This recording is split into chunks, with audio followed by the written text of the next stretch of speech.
为了要鼓励少年人加生囝，这南投玻璃顶公所提悬补助特体奖励金，对1万增加到2万，而且对明年开始呢，这1岁到5岁囡仔生日也会当领到2万块的红包。 幼稚园的囡仔骑脚踏车、高水架，但是即卖少年人生囝意愿无悬，南投县玻璃人口数也直直减少，所以变3418万的预算，规划明年开始，1岁到5岁囡仔拢会当申请生日红包2万块。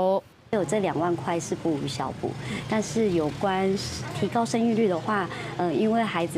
生孩子是一辈子的事情，所以这件事情还是要审慎考虑。小孩后续的教育才是更花钱的。那如果能够延续到国小毕业，那么这样子可能大家生小孩意愿可能会更好啊。 这几年玻璃顶公所唔拿价这部行了，还有中钱。玻璃顶公所去年加生育奖励金，对媒体1万增加到2万。今年新增加店面送总慰问金5000块，明年开始阁要增加幼稚生日礼金2万，中央敬老金嘛对2000提悬到3000。生育补助一体2万，了后第7岁到5岁的生日生日过3个月来申请咱的这个生日的这个礼金嘛是2万块啦